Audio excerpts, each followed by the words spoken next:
This podcast is brought to you by Craft Beer and Brewing Magazine for those that love to make and drink great beer. Learn more online or subscribe at beerandbrewing.com or find us on social media at Craft Beer Brew.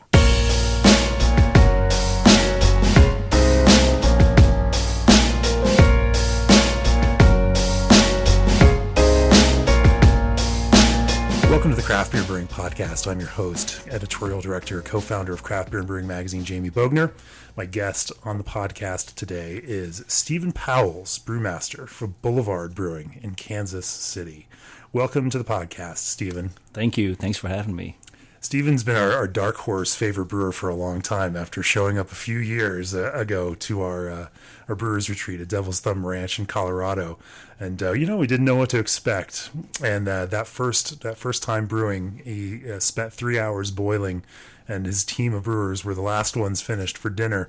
But when we tasted the beer, we understood. You have a wry sense of humor, and it's been so fun to share those experiences with you. So thank you for joining me on the podcast today, Stephen. That's funny. I wasn't sure you were gonna bring this up, but yeah, it was a great experience. Yeah. I remember talking to you about that because here we were brewing on small 15-gallon Ruby Street systems, and you let us know that you had never actually brewed on a system that size before. That you came out of university and went straight into larger scale production breweries, and so it was a new experience for you.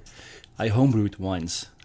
So I never told you that, but I made a little homebrew system. It sounded way better if you said you never done I know, it before. but I was like, yeah. So I made something at home. I grew up on a farm, and so I made something. It was kind of ridiculous what I did, and the beer came out really, really well. I was very surprised, and all my neighbors came over. I still was living at home on the farm, and all the neighbors came over. They just drank the beer in a couple of days. And then after that, it went really, really downhill really quick. I became a specialist in sour beers really quick. So now you know. So, but that wasn't even, it was not even close to what the Ruby Street system is. It's just, it's like a Rolls Royce for homebrewers. It's really, really fun. But I had no idea how to brew, to be honest. When I walked up there, I'm like, I have to brew on this? And nobody else, any of these guys ever brewed on this? It was very nice. It was cool. It was fun watching you all. And, with Matt Brynildson and John Mallett and others, that initial fear and trepidation about how we're going to do it on these small systems, it didn't take long for that to turn into a kind of friendly, competitive nature there. And it seemed like all of a sudden the sleeves were up and the race was on to see who could knock out the fastest and finish. Yeah. And you lost that one pretty handily. Yeah, but I always say the proof is in the pudding, right? Sure. And yeah, I know I mashed for a really long time because I wanted to make a saison, make it really, really dry. Right. And man, if I can compete with John Mallett and Matt Brynildson, I'll do it any day. They're two of my heroes in the brewing industry. They're absolutely fun guys. Andy as well, of course. And they're my peers, and they're fantastic people. I think I have to say this. I think John Mallett does not get enough credit in the brewing industry. That guy has done so much for the brewing industry, and I think he's fantastic. I can't agree with you anymore.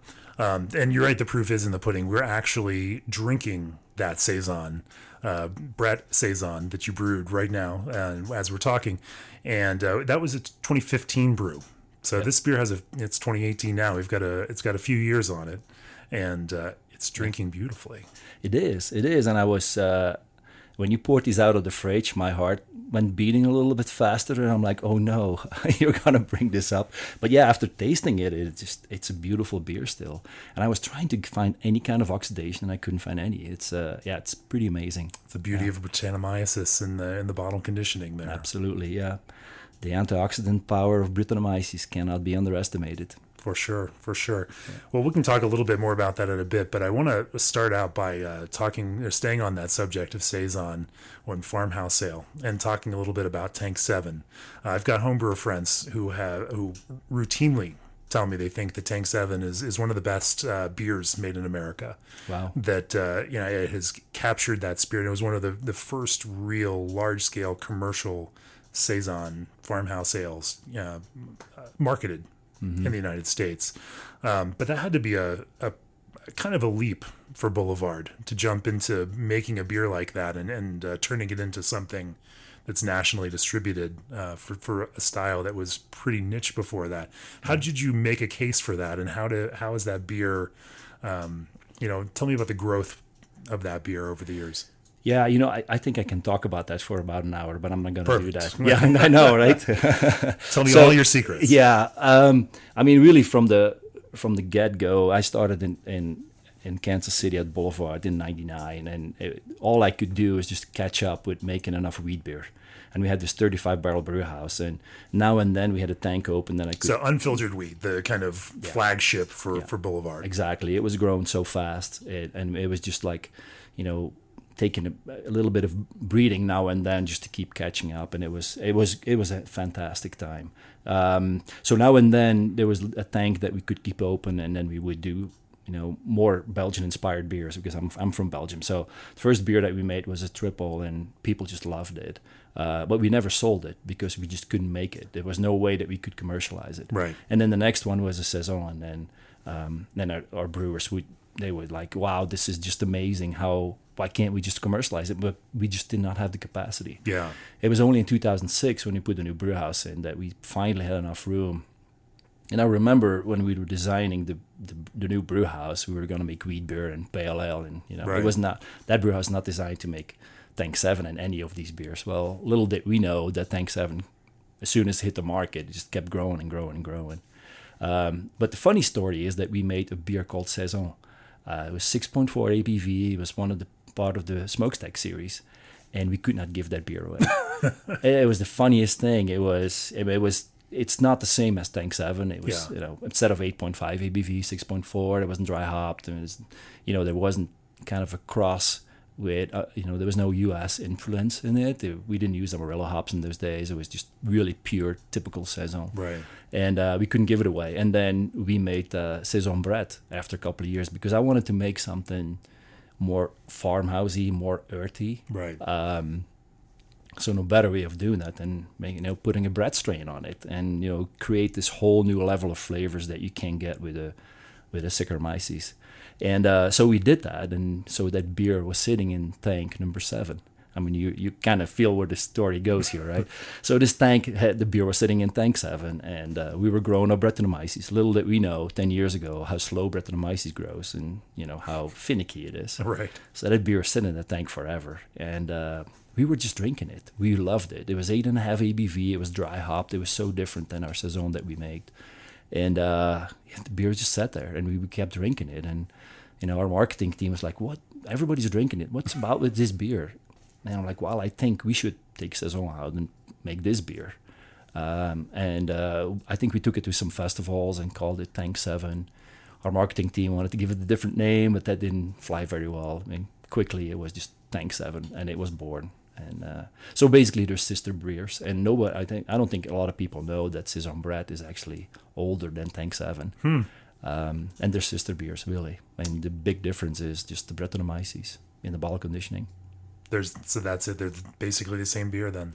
Yeah, we make it a little different now. We make sure that if we make the Tank 7 for Saison Brut, we make sure it's dry enough. Okay. So we'll mash it even longer. I mean, if I was there for a long time. Remember, I probably would have been there. I would still be there now. It's just a matter of making sure that it's really, really dry enough. Yeah. You get to 1.5 Plato maximum, final gravity, and then we don't dry hop it as much as Tank 7. Okay. Just because the Brett takes over, and over time, and it's just a better beer without not that much dry hop. Yeah, tell me a little bit about building that balance in Tank 7. Now you've designed it as like you said, a beer in the 8% range, so it's definitely got a little more alcohol to it, a little potentially a little bit more residual body to it, and then as you say, you've added an American hop component so that it's not a purely traditional beer, but you've made it your own. Talk to me a little bit about some of those design concerns as you were envisioning this beer, and how you balanced some of those different things, elements with each other. So I think if you talk about Saison, 10 years ago when we made that the first time, I was tasting some Saisons, and I was getting a little upset, to be honest, because they were overspiced, they were sweet, and hardly any really had enough carbonation. Yeah. And I mean, to me, a saison is something that's really crisp, nice carbonation, nice foamy head, dry, drinkable, even though it's 8.5, which is kind of way out of its range. But I think it was the right beer at the right time when we put it out. And I wanted to go to 8.5 because, I mean, really what I wanted to make is something like a Duvel, but kind of more rustic. Like a Duvel is so polished and it's such a nice, elegant beer, and it's all about elegance. And what I wanted to make is a beer that's like, it drinks very elegantly, but it's got edges, really like an edgy beer. So dry hopped, maybe a little more phenolic, but nice carbonated and nice drinkable. That really was my goal. And that's how we came up with it. And we don't use a saison yeast for that beer.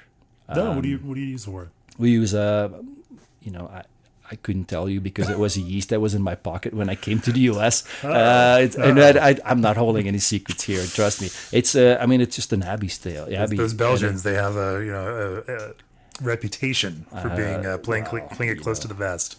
I don't know. I spent whole afternoon with Peter here, so maybe that's why. No, it's I don't think. And nowadays, when I drink a saison that's made with the typical saison strains, right. Dupont strain or whatever you have, I think now I really enjoy them more than I did in those days because I think everybody's kind of figured out how to work with these strains.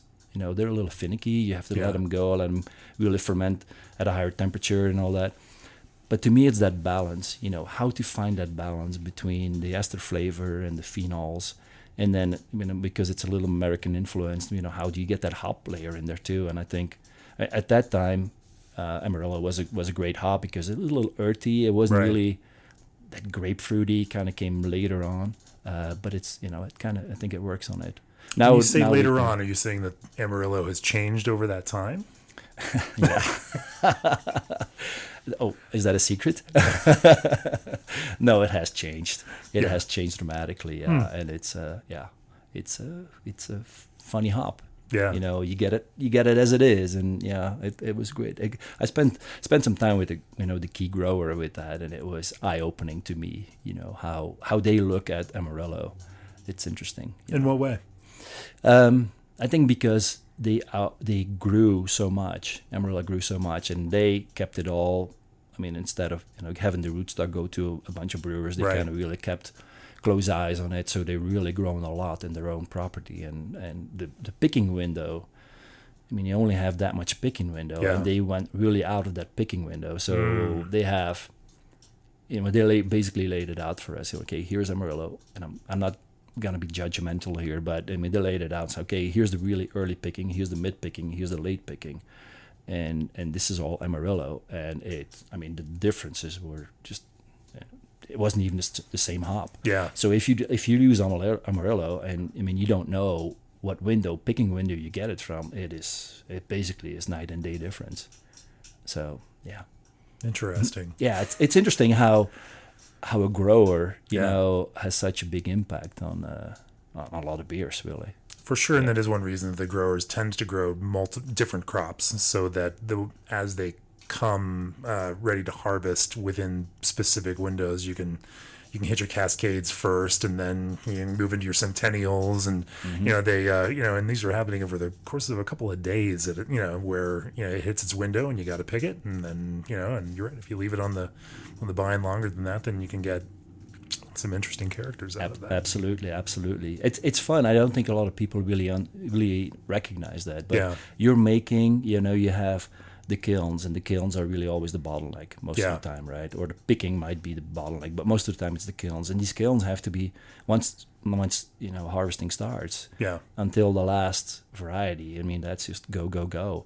Right. And they try to really come up with newer varieties that are basically just stretching those windows, because it's huge investment. I mean, if you think about it, how much capital goes in these new kilns for hop growers. I mean, that's a lot of money. So if they come up with a variety that's later or earlier, I mean, that's just a big win for the growers. And I think, farmers are smart people. Yeah. Very smart people. And you're right, the way that they're kilned, because they're football field sized, buildings with, a couple feet of hops that they run hot air through, and building those buildings and processing. I mean, it's very capital intensive. Yeah, For a hops farm to expand that. And so you're right. I think staggering the hops that they grow becomes a more capital efficient use of their space and their equipment. Yeah, absolutely. And then, we're part of the Hop Quality Group, which is, I think, a good organization that's been helping a lot of brewers. Right. And we've been pushing, to get the height of the kiln lower. Yeah. We've done quite a bit of tests and all that. And but yeah, you always come back to the grower who's like, well, you know what? I have that much ton that needs to go through it, and right. How am I going to do that if you ask me to lower my bed that much? But I mean, it's kind of proven that at the bottom where the most heat is versus the top. I mean, hops dry different. Sure. And keeping it lower definitely helps. But we still, we're at the grace of the growers, and we can only advise them and tell them, okay, that's what we want. That's what we were looking for. We want very consistent hops. We want them dried perfectly, homogeneously and all that. But it's farming and it's investment, and that's what brewers also look at. That's what I want to do, but it costs me that much money. How am I going to get out of it? Right. It's always a challenge. And so now we've got variations on field to field. We have variations on the picking window from the front of the harvest to the back of the harvest. Mm-hmm. We have variations within the bed itself. How do you keep track of all of that stuff? As a brewer, just go and select your hops. Yeah. That's what I would say. Just go out and select and really connect with your growers. Right. Have a relationship with them, because really they know. They know what the right field is, and if you know them, they will tell you. It's terroir, Sure. That's what it is. It's the same as grapes. It's the same as vegetables or any kind of other, basically commodity. They know. Farmers really know where the best corner is. Right. But yeah, and then they pick them and they go in this big, blending before they pelletize them. Okay, here's 6,000 pounds that we blend together to get pelletized, and it's get lost. And that's what wineries do so well. We get this little block, and then we're gonna press it just by itself, and it go into 2 barrels, and that's what we're gonna sell, because that's the premium, and then the rest is whatever it is. It's scale, and this. I don't think there's a lot we can do about it. Unless you really, really connect with your grower and say, okay, that's what we select, that's what we want, and really know what you want. Unless you all are willing to fund new hops processing, smaller facilities to process just those blocks that from the right fields just for you, right? Yeah, I think we're all going a little miniature here, right? Yeah. Because all consumers want that the beer that you can get, the small batch. Right. For us as a brewer, we want really that small amount of hops, and yeah, I think it goes all over the place, right? So what's the perfect Amarillo for you? What Amarillo makes the perfect Tank 7? I think we want more fruitiness in it. Yeah. I think initially we started with Amarillo because we like the earthiness in it, but I just really like the grapefruit in it. I think that just pushes it and makes it more interesting. That plays well, I think, with the fruitiness from the esters from the yeast, and then also with the phenols from the yeast. But in the end, I think, when I talk about Belgian beer, it's always yeast. It's about yeast. A Belgian brewer will talk about yeast, and then they probably will talk about the malt, and then we'll talk about the water, and then when you have time, we'll talk about hops. Yeah. And when you talk about an American brewer, we're going to talk hops. And then we'll talk about the water. And then we'll talk about the malt, and then yeast. We just get that from a yeast vendor, right? It's so interesting the how different cultures or different brewers look at the different the importance of the different ingredients for beer. Yeah. And yet you just told me that the yeast came from a sample out of your pocket. Well, that's what I say. I knew exactly what I wanted, and we used it. And it's interesting because I was talking to somebody about it, and he basically said that yeast, that Abbey yeast that we use, is considered a very, very how do you say it? It doesn't really stand out. It's not really phenolic. It's not fruity. Yeah. It's like a very well balanced yeast. But for us, it comes out as pretty fruity and very phenolic. If I recall, I think we had a Belgian high gravity yeast general term for this saison that we were drinking. Well, yeah, I told you too. Yeah, don't use a saison yeast. There Yeah. you go. Now you know. Belgian high gravity Yeah, yeast. yeah. And it's just what I like. And we do. Did I spoil anything by saying that? Oh no, not at all. If you still remember the number, then yeah, you can tell them. I don't know because I can't remember. If you came to the Brewers Retreat, you'd have all of that information. You know, There you go. got to pay to play, right? There you go. Yeah. But we use a lot of Saison Dupont yeast. But we use it mainly in mixed cultures because it really works well in that. It just dries out very good. It plays well with the different microorganisms that we use. Yeah. And I like it. But I mean, if I have to choose, I'd probably my favorite yeast are Abbey yeast and Trappist yeast from Belgium. Yeah. Well, let's talk a little bit about water and a little bit about malt since you brought it up. Yeah. Water and water treatment isn't something that a lot of people think about very much when we think about saison. But what do you strive for? Well, I have to say that the water in Kansas City is probably one of the worst waters you can only imagine. The pH that we have to deal with is in the upper 9s. So Ooh. Yeah, okay, and here I am in Colorado with the perfect water, right? So we've done a lot of thinking about that, and in the end, we came up with we just use acid just to get the bicarbonates down because that's really what it is. And I think if you know your water chemistry a little bit, I think it's easy then to adjust and come up with what you need to do. I mean, I like some hardness, so I like some calcium in there. Mm-hmm. But we lately tend to work a lot with chlorides, because a lot of the beers that we nowadays, I mean, I'm not talking about saisons, but other beers, that really a little bit of a sweetness, a little bit of full bodiness really helps in some of the beers that we make. Yeah. But yeah, I mean, if you want a drier beer, just add a lot of calcium sulfate. Yeah. And malt. Malt is I think it's evolving a lot. Malt has been evolving a lot, I think. We use two vendors and we kind of select what different varieties that we use. And I guess I'm turning to be a little bit more old school because I always liked Harrington, which is a variety that is just horrible for the malter, and it's horrible for the brewer because the chaff just doesn't stay intact and it just brittles and it's everywhere. And then over the years, all the malts have always been the perfect malt for the bigger brewers. High enzyme, a lot of DP. While what I'm looking for is low DP. I want low soluble protein. I want low total protein. I want to mash. I want to use that malt. I want to use those enzymes. We use step mash for everything that we do. And every beer that we do. Every beer is step infusion. Really? Yeah. And which is interesting because then you go to the brewer's retreat and then you have the other guys like, okay, strike temperature, boom, here we go, 1 hour, move on. And I didn't even know until I went to the brewer's retreat, and I'm like, really, that's what you guys do? That's interesting, And here we are playing with temperatures and different times and all that. Every beer has its own mash, and as soon as we start with wheat, we mash in at 52 degrees Celsius. Sorry, we're metric. And then we do step mashes, and we go to 63, and then even a 68 if you want a beer a little drier, and then 73. Make sure your conversion is finished.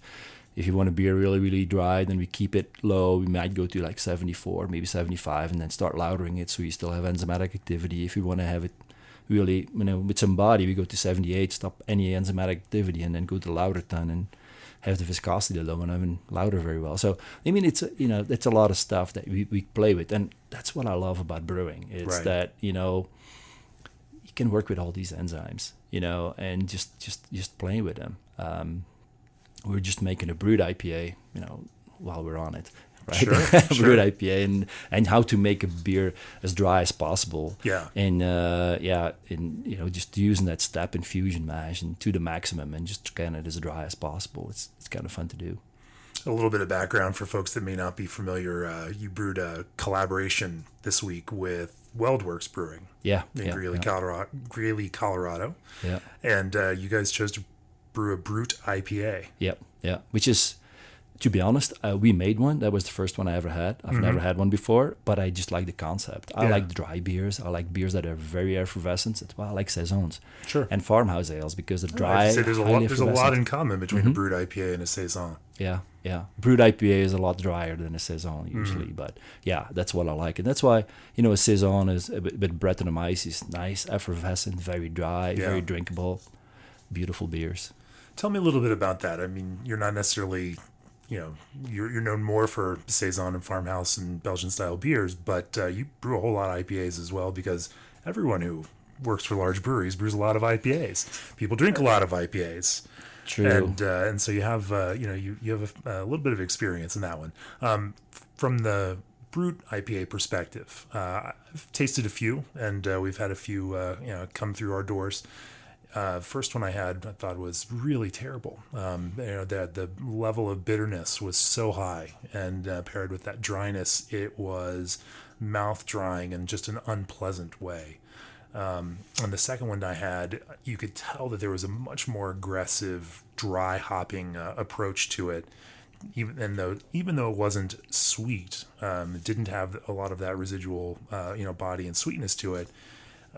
Psychologically, the way that they used dry hopping and the kind of fruitiness of that dry hop flavor, it suggested sweetness and created an impression of it that was also softer and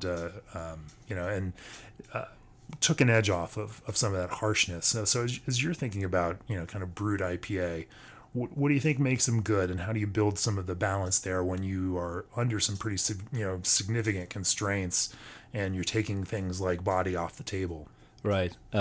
So bitterness as low as you can. Yeah. When we were brewing this one, it's like, okay, just take the minimum hops that you can to not boil over. I mean, I think that probably should be the norm when you make a Brut IPA. And I mean, really, what do I know? Because I only brewed one. I mean, we're probably talking to the wrong guy, but that's my interpretation. Well, I would say even the people that invented Brut IPA have only brewed a few at this point. That's true. Yeah, that's true. But I think, we make them, the bitterness has to be, I think, less than 20 IBUs. And the IBUs, we talked about this earlier, where do the IBUs come from? Well, they come from, of course, anything in the brew house, but then you do have the dry hopping also that contributes to the bitterness. So keep it as low as possible. That's what I think. And then for us, it was I think what you're talking about. I mean, dry hopping does add bitterness to your beer. Exactly. And it's something that your brewing software may not be able to calculate in any kind of accurate way for you because. Right. At this point, there's not a firm science around what the sensory bitterness impact from that kind of dry hopping. And so some of it just takes experience to kind of see, with this, we perceive it at this, even if it doesn't have measurable or calculatable IBUs at this point. Yeah, exactly. So maybe undershoot significantly. Yeah. And again, I'm not a home brewer, but I would go on a homebrew system, just whatever you think you need to avoid boil over. I think that would be my rule of thumb. Yeah.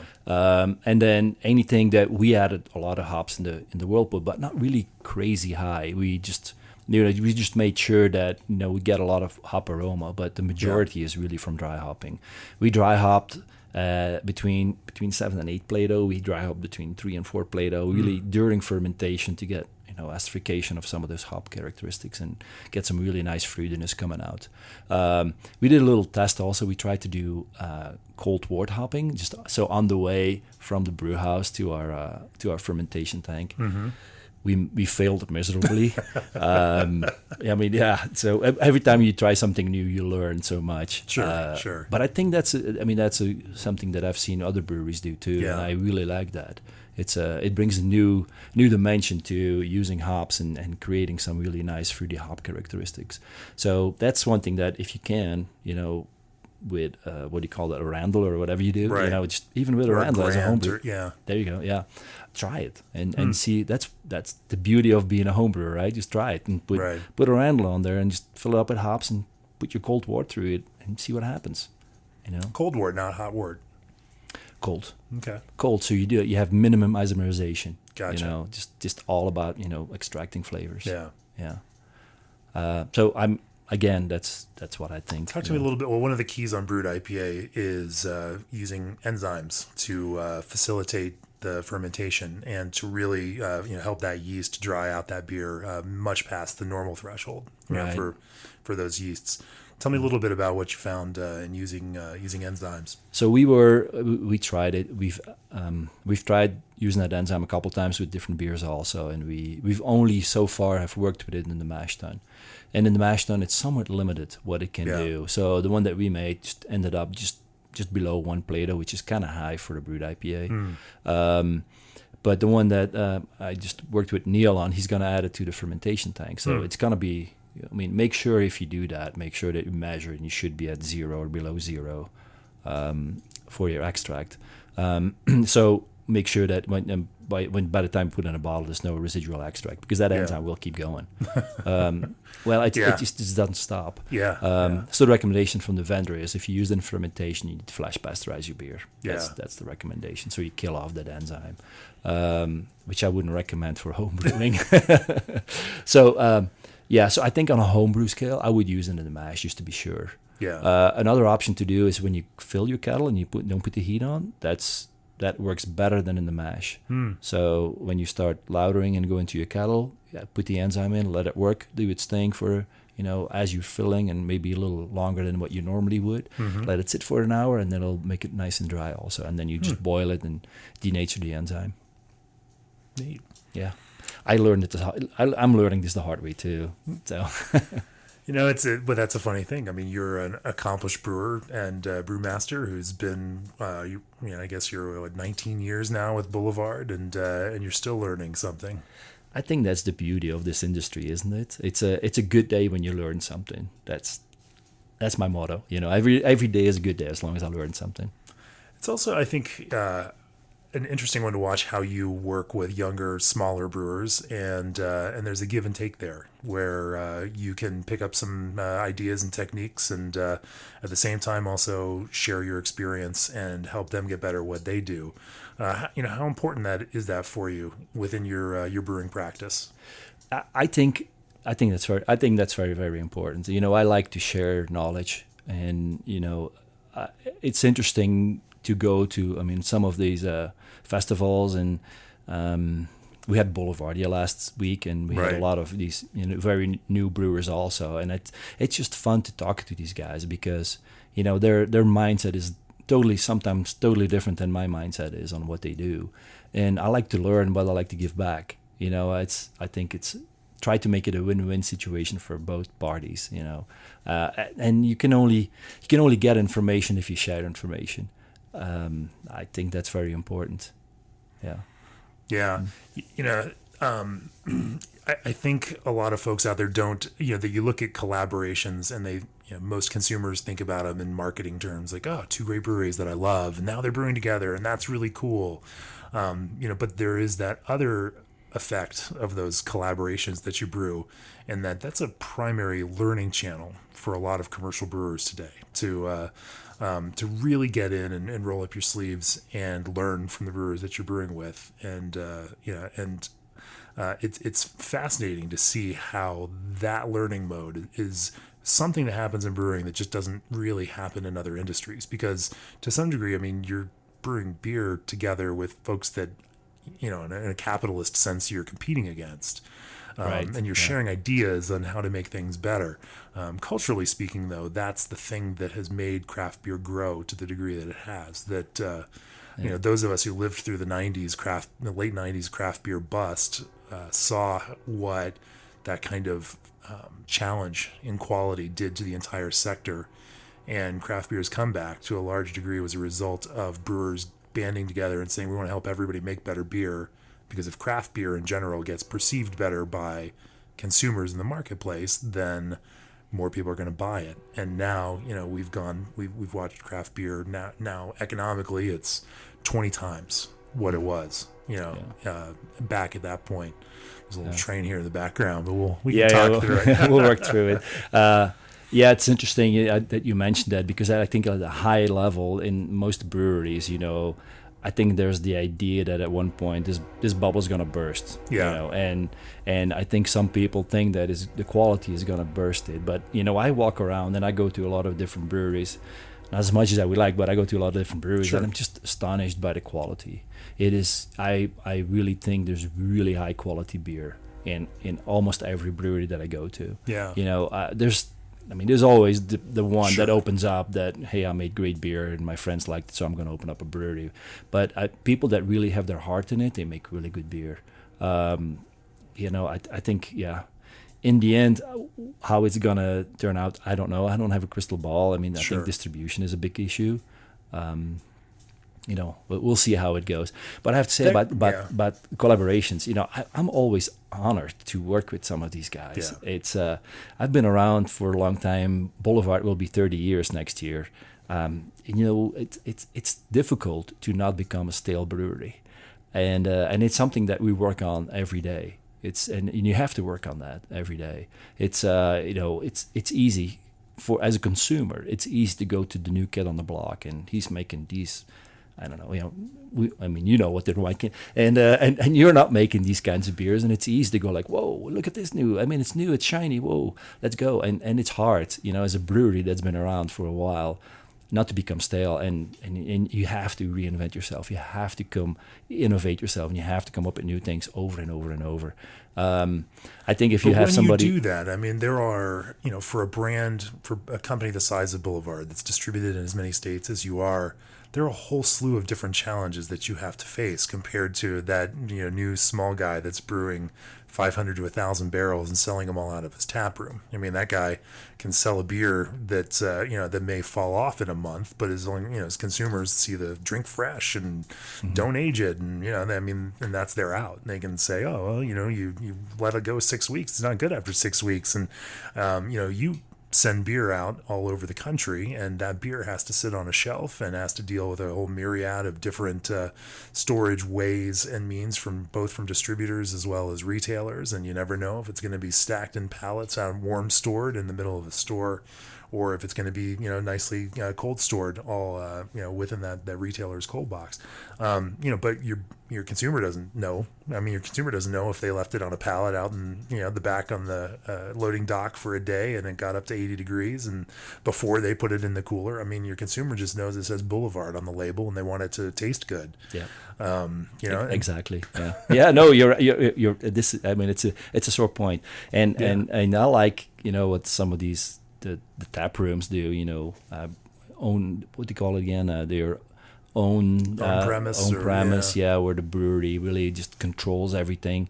It's a beautiful thing. Yeah, it's beautiful. It's what beer was centuries ago. You know, and now we're trying to, you know, distribute to the whole country, and you're facing with a lot more challenges. You're absolutely right. I mean, if I look at some of these breweries that do fantastic things and they just only serve it here on their own premise, or they may have some, you know, really small local distribution, they just put out beer and it doesn't really matter. You know, for us, if we put something new out, it's a whole machine that's behind it. You know, we call it, not for nothing, we call it a bet, and it's a bet. Yeah. You know, we can't. You know, a smaller brewery can do like, you know, okay, I'm going to make 20 new beers this year. Right. We can't, because we have to.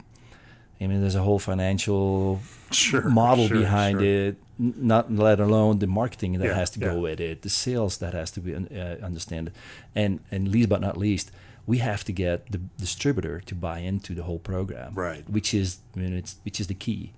So you can't just throw up and okay, hey, I got something really new. I'm going to make a hazy IPA. I mean, you know what the faces will be like, you know, from the wholesaler. So you have to really come up with new things. And I'm sure if there are smaller brewers listening, I mean, cry me a river. You know, you can sell hundreds of thousands of barrels of beer per year. I mean, okay, that's a small problem that you have to face. But even, you know, even at the level of your business, I mean, that struggle is real. That some of that impact of innovation within the industry does have a real impact on your bottom line and does affect what you all do. But to that end, I mean, how do you maintain that kind of innovation, and how do you bring a new product out to the market? What's the process look like behind that? Yeah, it's an interesting one. I think we came out with some beers here recently that I probably would have never done if somebody asked me. And I think, you know, and right now you have to be innovative to survive. There's just no other way to do it. And what I do is I try to get everybody on board. and sometimes when we look at something new that we're going to do, and we look at, okay, what market is this going to, who's the consumer for this, I rely heavily on the people that are on my team, and they know that, and I try to get the right people in, and then get the right people in, and then make sure that they know that it's part of their job is innovative, and all our brewers are that way. And I mean, we have some brewers that are less, probably. I mean, they're like, okay, I'm here. They're not there to do a job. They're there because they really want to work at Boulevard and they really love their job. And we have other brewers that are there also, but I mean, they're just more into what's innovative, and they bring a lot to the table. Ryan McNeef runs our barrel program, and he just comes up with cool ideas. Some of our regular brewers, I mean, they come up with cool ideas. We actually made a beer here recently that all the women in the brewery got together, and they made a beer, and they came to me and said, like, hey, we want to make a beer, is that okay? I was like, of course it's okay, please do. And it's a beer that we put on tap in our beer hall, and it was a salted caramel stout. There was a line out the door for that beer. It was our people in the beer hall do a great job. They market it really cool. On social media, they just they know what they do, and they give a part of the income to a good cause. And it was just great to see a group of that's in the brewery, and they're half of the women were basically have office jobs, and they were really into it to make this beer. And then our girl Abby, I call her a girl, but she's a millennial, and she runs our sensory program. So every time we do something, like, okay, Abby, you're a millennial, what do you think this needs to be? And it's great to bring people in, young people into this, and have their take on things, and just think that, okay, this beer needs to be this, because you know what, if it's not that way, I'm not going to drink it. So make sure that you understand what certain groups need, and make sure that you basically check all those boxes. I routinely see this among commercial brewers, but what beer nerds and beer geeks and those that are really into the market may assume a brewery sells the most of is often not the beer that a brewery sells the most of. True. There's an impression that that the brewery, because they have a reputation for it, or because that's the beer that appeals to a specific subset of severe heavy enthusiasts, that is somehow the most important beer in a brewery's lineup. But most of the time, breweries, as they start making beer, find unexpected results. That these beers that seem to take off with customers. And I was told by a brewer, and I'll keep that anonymous, that a certain brewery that had opened up a new large production facility on the East Coast, who's known for their IPAs, instead the top selling beer in their tap room on the East Coast, was a fruited wheat beer, or something along those lines. Even though, again, this brand is just renowned for their IPAs, and so unexpectedly, what is a beer that sells really well for Boulevard, even if it's a taproom only beer, that people wouldn't expect, that that surprised maybe even you as you all were thinking about, do we make this beer, and will it sell? Yeah, I mean, for us, it's unfiltered wheat beer. Yeah, is still our number one brand, and it was for the longest time. It was a huge part of our whole business. Yeah.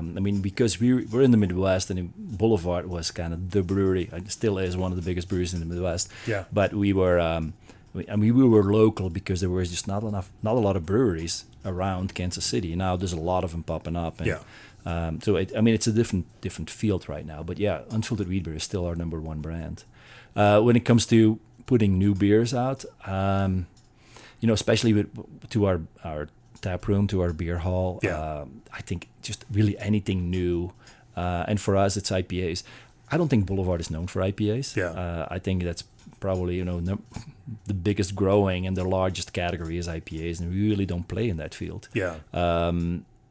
So, that's probably something that we probably should look at, I think, as we're talking here. But if we put IPAs out, they go. If we put, and we do, pastry stouts and barrel aged stouts and all that, and they really, really do well. It's it's probably 95 degrees right now in Kansas City, and I can assure you there's a whole bunch of people drinking heavy 10% plus stouts right now. Yeah. Because that's what consumers want. It's amazing, isn't it? The fruit beers, the grow fruit beers in any kind of category that you think about it, fruited IPAs to all the way wheat beer, fruited wheat beers, and anything in between, sour fruited beers. If you think about it and you say, okay, I'm just going to look at just fruit beers, it's big, it's huge, and it's what people want. I think, and they're not easy to make. I think to me, they're really difficult to make, and especially, again, what we talk about, if you distribute throughout the country and make sure that those beers really stay stable and really nice and fruity. We came out with a fruit beer last year, and it's going really, really well. What beer is that? Jam Band. Okay. It's a blueberry and raspberry and two different kinds of cherries, and very easy drinking, nice and tart, very refreshing. We had it on our website. Will you ever make a fruit beer? And the answer was nope. Well, we had to take that off. It's okay. If Monkish can get away with no MSG, no IPAs, you guys can get away with we'll never make a fruit beer. You got to pass for that one. Okay, thank you. Yeah. So it's there's just an audience for that. I think. What do you think's driving that? And I look at it again from that beer perspective of the last 20 years. I mean, there was a point in the 2000s, 90s, and 2000s where that fruited wheat beer was something that the true beer lovers they kind of looked down upon it. They looked at it as that beer that the brewery had to make to appeal to drinkers that didn't have the refined palates of those beer nerds. And now we're seeing exactly the opposite, where the beer nerds themselves are lining up in droves for those fruited sour beers, those fruited IPAs, the milkshake IPAs with puree, you name it. Mm-hmm. And, sour IPAs with fruit puree added. I mean, it's getting a little absurd, some might argue, the level of fruit that's going on in beer today. And, how did this happen? What do you think it is that's making beer consumers so attracted? I think it has a little bit to do with people that come to drinking age also. If you kind of look at the data, and we all know that beer consumption goes down and that cocktails go up, wine goes up. Yeah. So if you look at that, what's in cocktails and what's in wine, it's fruit. So there is definitely a trend towards fruit, and we as brewers, whether we think about this or not, we know that that's really what it grows. I think a lot of it has to do with how people grow up. If you grow up and you drink soda, you're used to fruit, you're used to sugar, you're used to sweetness. So that's basically, you're just used to it. Yeah. I don't know if that has anything to do with it. I'm not a researcher on that field, but I think it has something to do with it. And I think it just, sometimes fruited beers, they're just nice. I think. Mm-hmm. I like them. I like a nice sour fruited beer. I think it just creates a different dimension to these beers. Sometimes you have a fruited, just a sour beer, and I think, okay, it's great, but you know what? Wish there was some fruit in this because it would make so much better. And it just pushes the envelope too. I here recently I had like a whole set of different sour beers with different fruits in them, and it's just like, wow, this is just makes it so much more interesting. Yeah. But why? What is it about that makes it that interesting? Is there something about, or are there specific fruits that you think add that kind of complementary flavor that supports a beer that that already has a base in acidity? I mean, I think there is some commonality there because you're talking about acid beer, and so much fruit does have significant acid components in it. Yeah. There is almost a natural kind of complementary flavor profile between those things. Yeah. Is that it, or is there some other element that you think that the fruit adds to that beer to help take it to not another place? Yeah, I don't know. I like passion fruit. Personally, I think passion fruit and sour beers are really nice. Passion fruit and IPAs. Of course, you have a thing for phenols, right? Yeah, I do. Here you go. Done. But yeah, besides just the traditional, the raspberry wheats that everybody made in the 90s, now I think we all grew up past that, and we make, even wheat beers that are just a little bit more interesting. Maybe, and I'm just guessing here, but maybe it has something to do that, as consumers, we want something new. What's the newest thing? Yeah. So I mean, there's a whole slew of fruits that we can work with, and that way we can, make a new beer, based on an existing beer or a new beer, and just make sure that we can extend what we do. Yeah. And then just a blend of different fruits, not just just focus on one. That again in the '90s, raspberry was it. Now we can do, put different beers in it, Right. and just make all these different levels of flavors. There's nothing that I like more about smelling a beer and say, okay, whoa, that's, it's that fruit, and then you taste it, and it's like, whoa, there's a different fruit, and you're just making layers and layers and layers. Just keep discovering what's in the glass. I think that's amazing. As we know, the trends in beer come and go. They there's a yin and a yang and a cycle, that things push through. And we're in a pretty creative cycle right now. But if we look at history tells us that there will probably be some return to, a focus on classic, at some point in the next 20 years.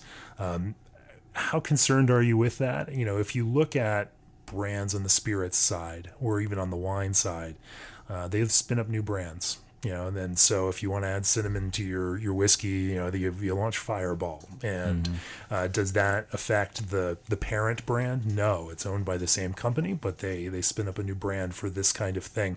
Within the beer world, we don't do that. You generally speaking, all of the beer that you make comes out of that brewery brand. And so if you start making, beers that seem to be a departure from, the core idea of that beer brand, does it can change consumer perception? How much at some level do you get concerned that this let's try everything and make everything might ultimately over the long run erode some of that kind of classic and brand power? Yeah. Oh man, I can answer a lot to that, but two things. One, I think you're absolutely right. I think the life cycle of a brand is really short. I think we all know that. It's really, really difficult to make brands nowadays. Yeah. I think for us, Tank 7 was probably one of the last biggest brands that we built. Making new brands right now is extremely difficult. And then you have to think, if I make a brand, what's the life cycle? How long is it going to last? Yeah. And it's really, really short. But on the other hand, what I see, and I think you're absolutely right, if I go to a brewery, they always have a lager on tap or a pilsner on tap because they're just classic. You get tired of drinking, a lot of these over the top beers. Sure. And I just love them. And I see these. We talk about this probably over the last 5 years that pilsners are coming back. I don't know if they're coming back, but I know one thing that we go get more and more creative, and the more we creative, the more I hear from people like, "Are you ever going to make a beer again?" And then we come up with something very simple, very easy drinking. We made a beer, Mexican lager, like a lot of breweries have done here recently.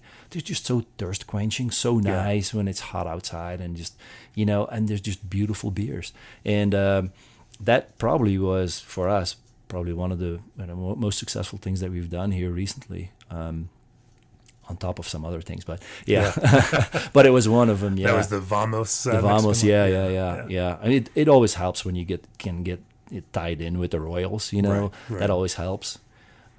But they got to get their winning mode up a little bit. That would help too. But yeah, I think as a brewer, you just want to have something really, really nice and drinkable too. Yeah. Yeah, I always wondered about this. I think about this in musical terms, and right now in 2018, there's not really a predominant musical style. If you look back at past decades, we've almost achieved this place where all of the things are moving together in small ways parallel now.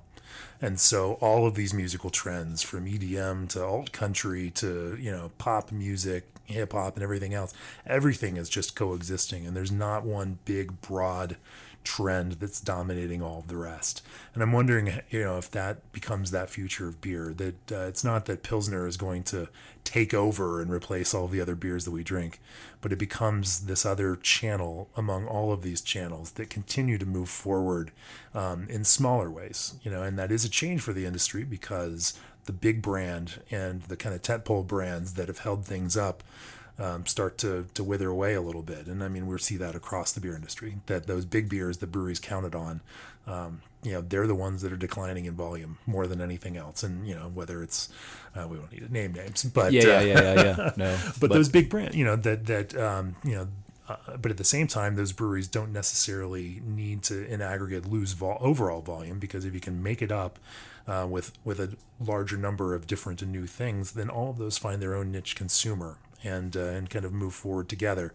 It's a different way. I mean, it's a lot more difficult to produce the same amount of beer and do it that way than to sell one brand in a large way across a large swath of people. But it does seem like that may be the future that we're in store for. Yeah, I agree. It's not, we can't survive on one brand anymore. We have to make all, different brands, and, everybody talks about local, and just, try to make sure that you cover almost everything for your local market, and, and sustain that way. I think you're onto something. Yeah. So what's next? What's next for you all, and what's exciting and on your radar? And is there anything that's keeping you up at night these days? Well, yeah, there's a lot. I think from a supplier point, I think the hop industry, that makes me a little nervous. And I talked to a lot of the growers also. Please don't invest that much in it, because I think we're on a high ride, and that was a couple of years ago, and they did, and I think now it's like. You think overproduction and hop stocks are at a dangerous place right now? Yeah, okay. That makes me nervous. Just innovation, the speed of innovation is really difficult. I think we came out with between a Mexican lager, which I like making, and then fruit beer and some other things, and then the speed that we innovate, that makes me a little nervous. The capacity that's out there. Yeah. Just the amount of investment that breweries have done over the couple of years and still do today makes me a little nervous. And if somebody asks me like, hey, should I invest? And it's like, no, probably not, because you know what? There's capacity out there. Somebody else can help you grow what you want to go to, and then bring that capacity in. For people that don't understand that, if we look at the stats, and the Brewers Association tracks this, there is the ability to produce about 40% more beer than right now, in terms of having tank space and the brewery capacity to produce it, that's being unused. And breweries, that means the breweries have spent capital building out this infrastructure to make more beer than they are, and that's a big gap. That gap has grown from in the 20s a couple of years ago, 20% range, now to I think close to 40. And that's a lot of capital that's being unused out there. Yeah, and I think we played into that a little bit. So we just put in a can line. It's been operating for the last 2 months, but we've had beer in cans for the last 3 years, and we've heavily relied on some of our partners, like guys at Firestone Walker, have been making beer, producing beers for us, and put in cans for us. And of course, if you have Firestone Walker making beer for you, you can't complain. And some other breweries have helped us out too over the years. And then you create that, you create this business, and then you can go back and say, okay, here's where it is. If we bring it in-house and we do really this investment to put a can line in, and then on top of that, we can do more, because we can do smaller batches, other brands that we have, and all that. And that's how we looked at it. And I think, if I were a brewery that's growing really fast, and it's like, okay, I need to do that much of investment to keep going, versus going out and look at breweries that have extra capacity and say, hey, can you help me out? Or a contract brewer for that matter, and say, hey, help me out for a couple of years until I can really grow this business, and then look at it and say, okay, what's my ROI for this investment, and then just invest. I think it's just a smart way to do it. It's not what we want to do as craft brewers. Sure. If you want to control all the elements of everything. Absolutely, and it's a relief to bring everything back to the brewery, I can tell you that. Because talking about what keeps me up at night, that kept me up at night too. But it's just I think from a business point, I think it's smart. It's really having that debt overhanging for a major capital investment like that. That's the thing that's starting to put breweries out of business. Exactly. Making a bet, their own bet, and taking out debt to grow to fulfill that, and then not seeing that growth materialize, leaving that gap, and not having the funds to pay that note.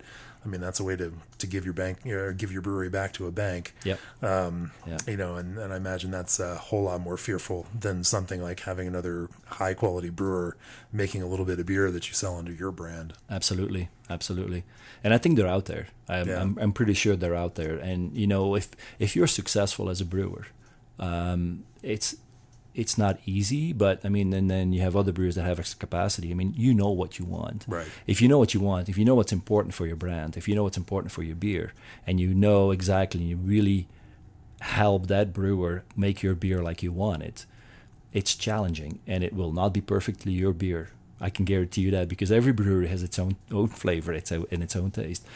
But try to make it as close as possible that you can live with, and then do it that way. I think it's a smart business way to do it. Yeah. Well, Stephen, it's about time for us to go. All right. So cool. I just want to say thank you so much for joining us here on the Craft Beer and Brewing Podcast. It's been a wonderful conversation, as all of ours always are. Yeah, great. And, thank you for joining me. Yeah, we didn't talk a lot technical about brewing, but oh well, maybe next time. I think there's some nuggets in there. There you go. Somewhere. Well, thanks for having me. Of course. If you've enjoyed the podcast, we certainly encourage you to subscribe to Craft Beer and Brewing Magazine, and of course, subscribe to the podcast on whatever platform that you use to listen to these. We'll be back next week with a new episode. Cheers. Cheers.